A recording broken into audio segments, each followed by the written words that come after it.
प्रेम से बोलिए धर्मराज जी की जय हो। एक समय नारद जी स्वर्गलोक पहुँचे और धर्मराज जी को प्रणाम किया।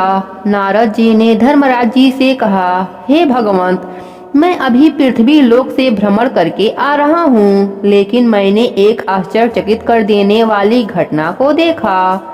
धर्मराज जी ने कहा, हे नारद मुनि, ऐसी कौन सी घटना को आपने देखा जो आश्चर्य करने वाला है? संक्षिप्त में वर्णन कीजिए। नारद जी ने कहा, हे प्रभु, जब मैं पृथ्वी लोक पर भ्रमण कर रहा था तब मैंने देखा कि एक जंगल में एक दलदल था और एक गाय उस दलदल में फंस गई और वह गाय अपनी पूरी ताकत लगाकर पूरी कोशिश कर रही थी उस दलदल से निकलने के लिए, लेकिन वह नहीं निकल पा रही थी। तभी एक मनुष्य वहां से निकला जो शरीर से बहुत ही हिष्ट पुष्ट था और वह मनुष्य गाय को दलदल में फंसा देखा, लेकिन उसने गाय को उस दलदल से नहीं निकाला और वह व्यक्ति वहां से चला गया। कुछ दूर जाने के बाद उसको सोने से भरा एक छोटा सा कलश मिला और वह सोने का कलश लेकर वहां से चला गया। उसके बाद मैंने देखा कि एक दूसरा मनुष्य उस दलदल के पास से निकल रहा था। उसने भी गाय को उस दलदल में फंसा हुआ देखा। उस दूसरे व्यक्ति उस गाय को अपनी पूरी ताकत लगाकर उस दलदल से बाहर निकाला, लेकिन कुछ दूर जाने के बाद वह व्यक्ति गड्ढे में गिर गया, जिससे उसको हल्की फुल्की चोटें आ गईं। हे प्रभु, यह सब देखकर मुझे अत्यधिक आश्चर्य हुआ। यह कैसा न्याय है? जिसने गाय को बचाकर पुण्य किया उसको क्षति पहुँची और जिसने गाय को नहीं बचाकर पाप किया उसे सोने से भरा कलश मिला। भगवान नारद की बात सुनकर मुस्कुराए और कहा, हे नारद, पाप कर्म करने वाला प्राणी पाप का ही भागीदार बनता है और पुण्य कर्म करने वाला व्यक्ति पुण्य का ही भागीदार बनता है। हे नारद मुनि जी, सुनिए, वह पहला व्यक्ति जिसने गाय को दलदल में फंसा देखकर भी उसके अंतर्मन में दया नहीं आई और उसने गाय को नहीं बचाया, उसको उस दिन एक बहुत बड़ा खजाना मिलना था, लेकिन गाय को न बचाकर उसने जो पाप किया उस कारण उसे एक छोटा सा सोने का कलश प्राप्त हुआ। और वह दूसरा मनुष्य जिसने गाय को उस दलदल से निकाला और गाय की जान बचाई, उसी दिन उस दूसरे व्यक्ति को एक खाई में गिरकर उसकी मृत्यु होने वाली थी, लेकिन उसके पुण्य की वजह से उसकी मौत टल गई और उस गड्ढे में गिरने से हल्की फुल्की चोटें आईं। हे नारद मुनि, मनुष्य के लिए किए गए कर्म ही उसके भाग्य के और भविष्य को निर्धारित करते हैं, अर्थात कर्म प्रधान है। जैसा कर्म होगा वैसा ही फल और भाग्य होगा, इसलिए सदैव अच्छा कर्म करना चाहिए। हे नारद मुनि, बुरे कर्म से बनी बनाई संपत्ति का भी नाश हो जाता है और अच्छे कर्म करने से मनुष्य को धन, यश, कीर्ति, दीर्घायु और सुख समृद्धि की प्राप्ति होती है। पाप कर्म करने वाला भले ही सांसारिक दृष्टिकोण से सुखी लगता है, लेकिन वह अंदर ही अंदर खोखला हो जाता है। उसको अनेक पीड़ादायक रोग घेर लेते हैं। वह हमेशा चिंताओं से ग्रस्त रहता है और वह अंदर ही अंदर मरता रहता है।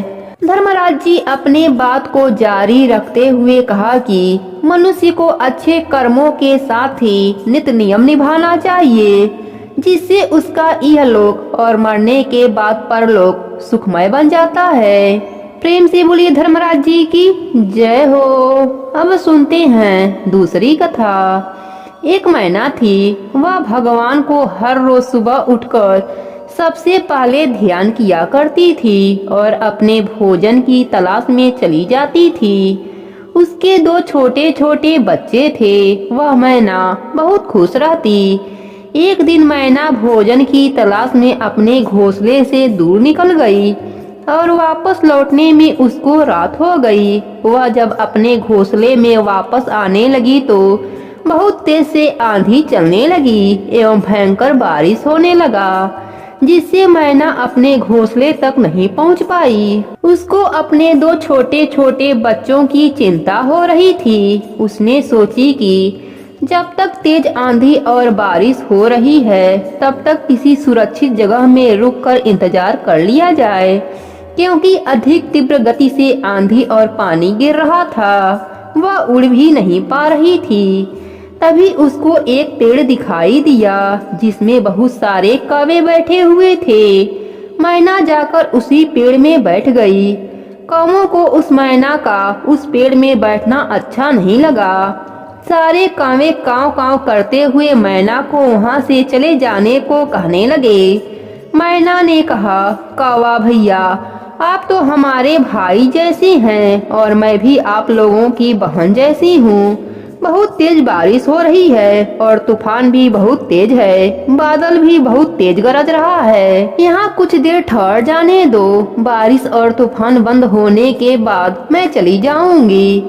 लेकिन सभी कौवे बहुत घमंडी थे। सभी ने कहा, ना हम तुम्हारे भाई हैं और ना ही तुम हमारी बहन हो।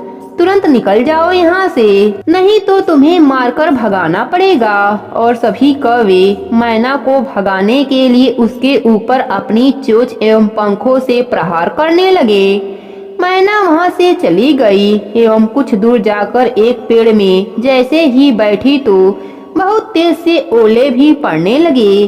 तब मैना ने कहा, हे प्रभु, यह कैसी परीक्षा ले रहे हैं? हे प्रभु, मैं रोज सुबह उठकर सबसे पहले आपका ही ध्यान करती हूँ। आपके अलावा मेरा इस संसार में कोई भी सहारा नहीं है।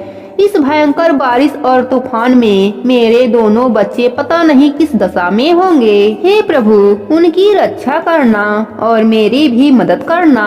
तभी उस पेड़ की एक बड़ी और चौड़ी सी डाली टूटकर नीचे गिरी और आधी डाली पेड़ में और आधी डाली जमीन में टिक गई, जिससे मैना के लिए एक सुरक्षित जगह बन गया। मैना तुरंत पेड़ से उस मोटी और चौड़ी डाली के बीच में जाकर बैठ गई, जिससे बारिश, तूफान और ओले का प्रभाव उस पर नहीं पड़ा। रात भर बारिश होती रही, लेकिन सुबह होते ही बारिश थम गई और सुंदर चमकीली धूप निकली। मैना ने भगवान का धन्यवाद किया और वहां से चली गई। लेकिन जब वह उस पेड़ के पास पहुंची जिस पेड़ में कौवे थे, तो उसने देखा कि भयंकर ओले पड़ने के वजह से सारे कौवे मरे पड़े हैं। मैना को अब अपने बच्चों के बारे में यह दृश्य देखकर और भी चिंता बढ़ गई। मैना भगवान को याद करते हुए अपने घोंसले की ओर चली। घोंसले में पहुंचकर उसने देखा उसके बच्चे इतने तेज बारिश और तूफान में भी सुरक्षित रहे। वह अपने घोंसले में अपने माँ का इंतजार कर रहे थे। मैना ने भगवान को धन्यवाद किया, जिनकी रक्षा स्वयं धर्मराज जी कर रहे हों, उन्हें कोई क्षति कैसे पहुँचा सकता है। हे धर्मराज जी, अपने सभी भक्तों पर अपनी कृपा बनाए रखना। प्रेम से बोलिए धर्मराज जी की जय हो।